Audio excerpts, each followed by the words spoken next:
The perfect marriage with hidden cracks. Emily Carter once believed that love, when nurtured with patience and devotion, would never wane. She and Daniel had built a life together over the past 10 years, a decade marked by whispered promises, shared laughter, and the quiet comfort of knowing someone would always be there. From the outside, their marriage appeared seamless, a well-constructed tapestry of companionship and trust. But beneath the surface, something was changing. It was subtle at first. Daniel had always been attentive, the kind of husband who remembered her favorite wine, the way she liked her coffee, and the small details that made her feel cherished.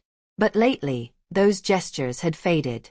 His touches, once lingering, had grown absent-minded. He no longer reached for her hand in the car or met her eyes when she spoke. At night, he lay beside her, but the space between them felt cavernous. At first, Emily brushed it off as work stress. Daniel had been working longer hours, his job at the firm demanding more of his time. But then there were the hushed phone calls, conversations that ended abruptly when she entered the room. The nights he returned home late, carrying the scent of unfamiliar cologne, offering vague explanations that left her stomach knotted with unease. She tried to ignore the creeping doubt. Marriages had phases, didn't they? Love ebbed and flowed, and this was merely a lull, a temporary disconnect that would right itself. That's what she told herself until she saw the first undeniable sign. It was a Thursday evening when she found Daniel in their dimly lit living room, his phone pressed to his ear. He didn't hear her approach. His voice was low, intimate, an unmistakable softness reserved for someone special. "I can't talk right now," he murmured, then paused. "Yes. Soon." Emily's breath caught in her throat. She could have walked away, pretended she hadn't heard, but something inside her hardened.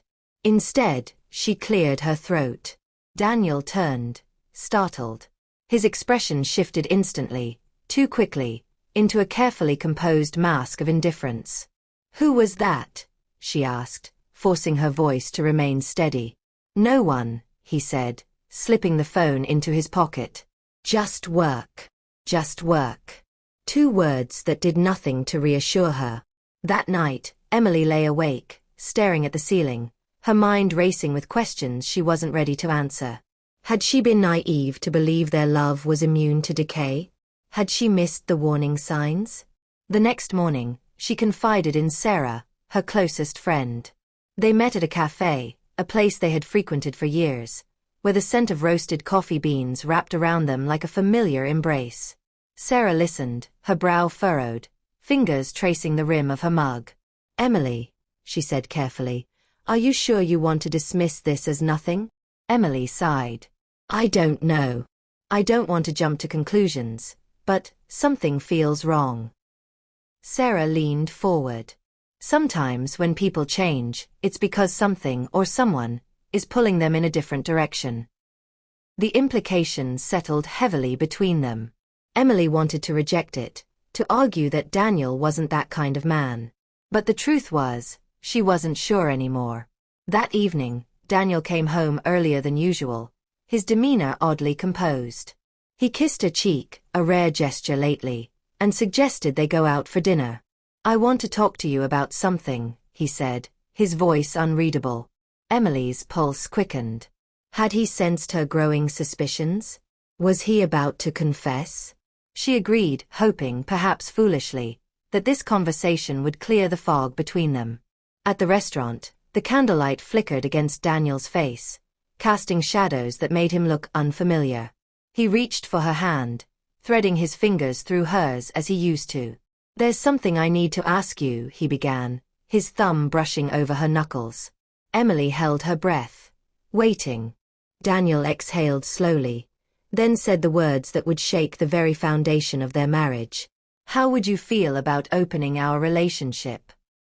The world tilted. The restaurant faded into a blur of muted voices and clinking silverware. Emily's heart slammed against her ribs. She stared at him, trying to comprehend the enormity of what he had just said. Daniel squeezed her hand gently. "I just want us both to be happy," he added, as if that made it better. Emily's stomach turned.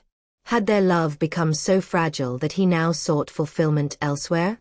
Her fingers slipped from his grasp, and for the first time in years, she wasn't sure who the man sitting across from her really was. The shocking proposal and the forbidden temptation. For a moment, Emily could only stare at Daniel, her mind struggling to process the words he had just spoken. The restaurant around them faded into an indistinct hum. Laughter, clinking glasses, murmured conversations. None of it registered. All she could hear was the rapid pounding of her own heart. "Open our relationship," she repeated, her voice barely above a whisper. Daniel nodded, his expression calm, as if he had just suggested trying a new restaurant rather than dismantling the very foundation of their marriage. "I've been thinking about it for a while," he admitted. "I don't want us to lose what we have, but I think exploring other connections could be good for us." Good for us. The words felt like a slap. Emily pulled her hand from his, her skin suddenly cold. "Is there someone else?" she asked, though she already knew the answer. Daniel hesitated, just long enough for doubt to solidify into certainty. "There's someone I've been talking to," he admitted, lowering his gaze. "But it's not like that. Nothing physical. Just a connection." Emily laughed, a bitter, hollow sound. "A connection," she echoed. "And you think the solution is to invite other people into our marriage?" Daniel exhaled, rubbing a hand over his face. "I don't want to lose you, he said, his voice almost pleading. "I love you. But I also don't want to ignore the fact that maybe we both need more." "We." As if this was something she had ever wanted. She pushed her chair back, the legs scraping against the floor. "I need some air," she muttered, grabbing her purse before he could say another word. A night of doubt. Emily drove without a destination, her hands gripping the steering wheel so tightly her knuckles turned white. Her mind replayed the conversation in an endless loop, each repetition twisting the knife deeper. She had always believed that love, real love, was enough. That commitment wasn't something you renegotiated when it became inconvenient. But Daniel had made his intentions clear. He wanted something else. Something more. And suddenly, Emily wasn't sure if she was angry or simply heartbroken. Her phone buzzed, pulling her back to reality. Jason Reed.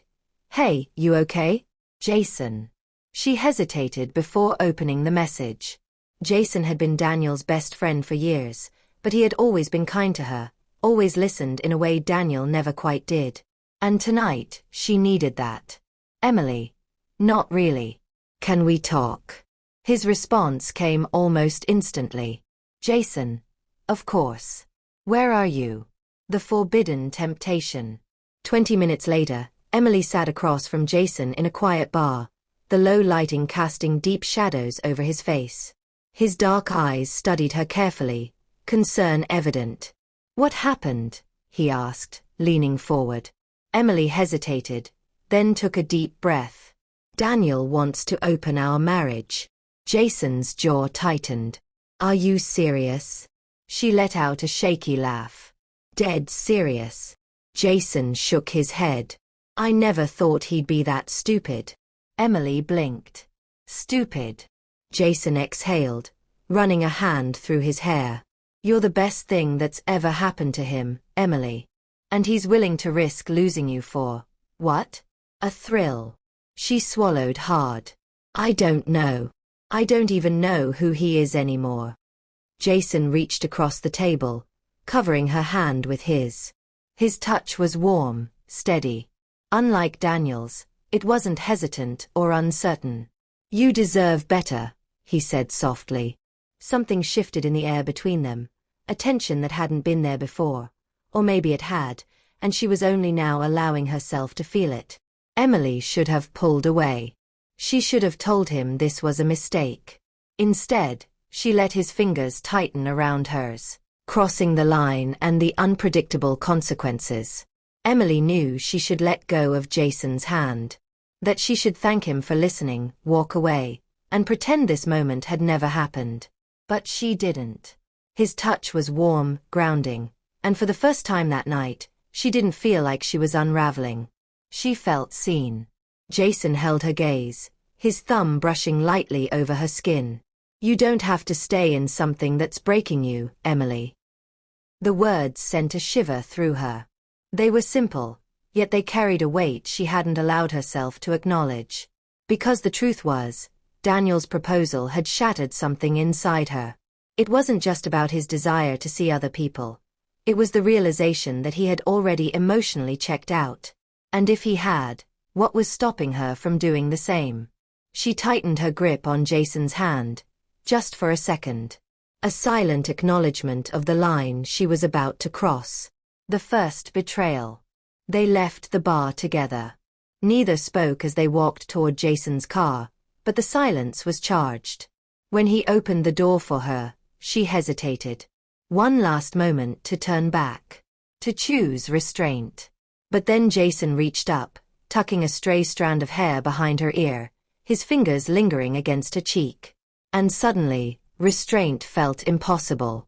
Emily closed the distance between them, pressing her lips to his in a desperate, searching kiss.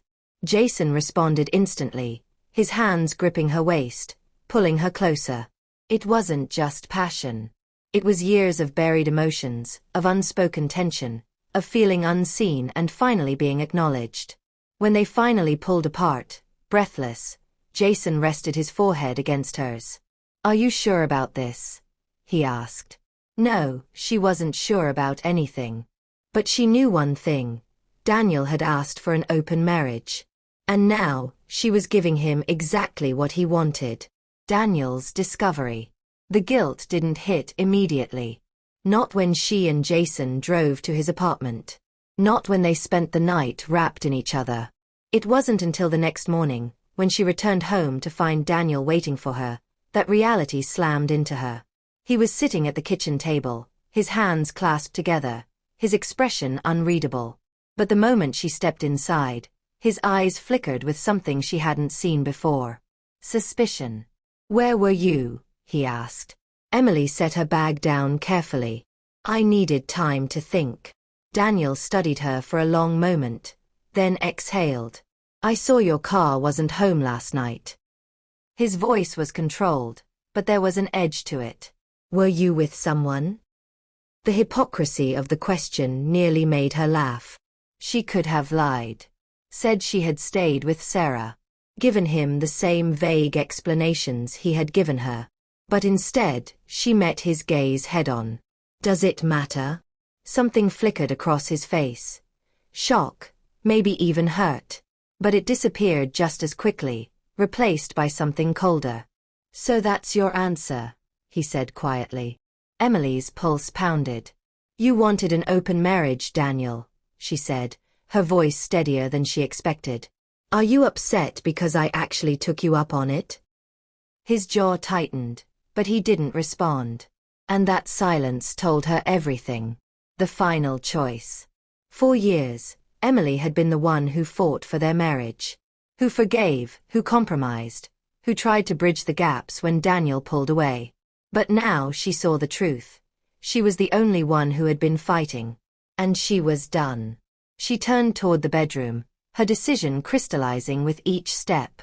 She packed a bag, moving with a calm certainty she hadn't felt in years. When she returned to the living room, Daniel was still sitting there, staring at the table as if it held all the answers he suddenly wanted. She placed her ring on the counter. I hope you find whatever it is you were looking for, she said. And then, without another word, she walked out the door. For the first time in a long time, Emily wasn't looking back.